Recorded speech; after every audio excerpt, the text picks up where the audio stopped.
Mon nom est Tricia Turcotte, je suis professeure de chant et coach vocal ultra passionné. Aujourd'hui, je te parle de la fameuse improvisation vocale qu'on appelle aussi le scat vocal. Alors, si tu n'es pas déjà abonné à ma chaîne YouTube, je t'invite à le faire dès maintenant et à aller activer la petite cloche pour ne rien manquer de toute cette merveilleuse capsule-là que je t'offre chaque semaine. Alors, l'improvisation vocale.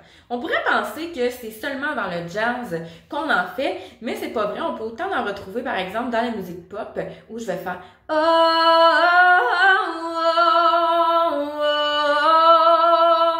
par exemple, dans le milieu d'une chanson où il y a un solo déjà de guitare ou tout ça. Donc, j'ai vraiment fait n'importe quoi, là. J'ai pas de musique en arrière. Donc, c'est vraiment de se laisser porter comme ça par la musique. Alors, oui, c'est vrai que ça peut être commencé dans le blues, dans le jazz, tout ça, et qu'on en retrouve beaucoup dans ce genre musical-là, mais on en retrouve aussi dans les autres styles musicaux, et ça peut être intéressant justement d'aller ajouter cette petite touche-là à tes interprétations. Mais, il faut dire que c'est pas toujours facile d'improviser, et en fait, faut pas se mettre, je pense, de pression avec ça. Parce que l'histoire que j'ai appris, moi, dans mes cours de littérature musicale, quand j'étais au cégep, c'est, en fait, c'est une légende, peut-être que oui, peut-être que non, mais ce serait que le chanteur et trompettiste Louis Armstrong avait apporté ses paroles, je sais pas si c'est vrai, là, mais c'est ce que j'ai entendu. Le chanteur et trompettiste Louis Armstrong avait apporté ses paroles de chansons, dans le fond, en studio, et il les savait pas encore tout à fait par cœur. Et là, il a comme accroché son lutrin, et les partitions, les paroles ont tombé par terre, et là, oh my god, ok, qu'est-ce qu'on fait? Donc, il s'est mis à improviser. Encore une fois, j'invente, là.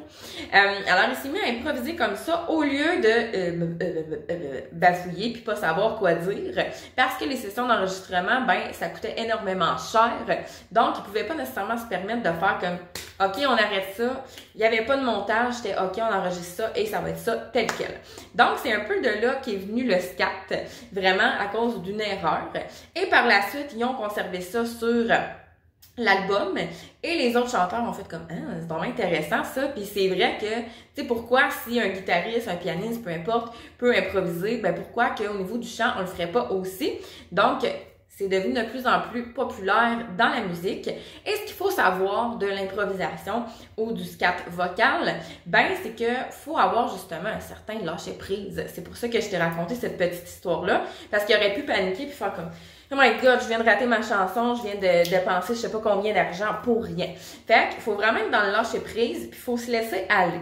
Faut pas être trop dans notre tête puis réfléchir « Bon, ok, qu'est-ce que je pourrais faire comme improvisation? » Faut vraiment se laisser aller, puis justement, encore une fois, on développe notre oreille, donc on écoute qu'est-ce qui se passe au niveau des accords et tout ça, et on se laisse aller. Donc, je te dirais, des onomatopées, c'est ce qu'on retrouve, c'est les genres de petits mots comme da, dou, doui, badou, di, par exemple, ça en est, des onomatopées, c'est d'aller justement peut-être te créer un vocabulaire que tu pourrais t'inscrire sur une feuille, et par la suite, t'en inclus quelques-uns. Mais encore là, casse-toi pas la tête, tu pourrais dire oui, badou, bada, et ça serait correct. L'important, comme je dis toujours, c'est que ça fitte avec qu'est-ce qu'il y a en arrière, que ça fitte avec les accords, par exemple. Et c'est beaucoup d'essais-erreurs. C'est comme quand je modifie une chanson, je veux la mettre à ma sauce, c'est de l'essai-erreur, évidemment. Donc, plus tu vas essayer des trucs, meilleur tu vas être et tu vas prendre de l'aisance. Alors, on doit l'essayer, on doit accepter de se tromper, parce que ça se peut que quand t'en as jamais fait, que ce soit pas super beau sur le coup. Alors, essaie des choses, enregistre-toi, conserve les bonnes choses que tu as entendues et écoute-en beaucoup aussi du scat vocal ou de l'improvisation des chanteurs que t'aimes. Écoute-en, ça va t'inspirer, puis après ça, ça va déjà comme augmenter ton vocabulaire, tu vas savoir un peu plus quoi faire.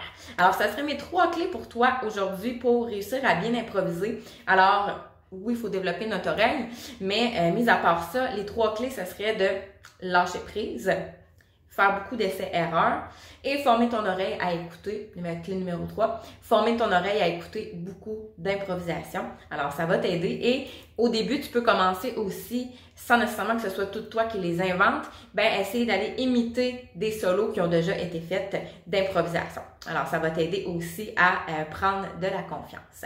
Alors voilà, j'espère que ça va t'avoir guidé à justement avoir le goût peut-être de commencer à improviser et ça, peu importe le style musical.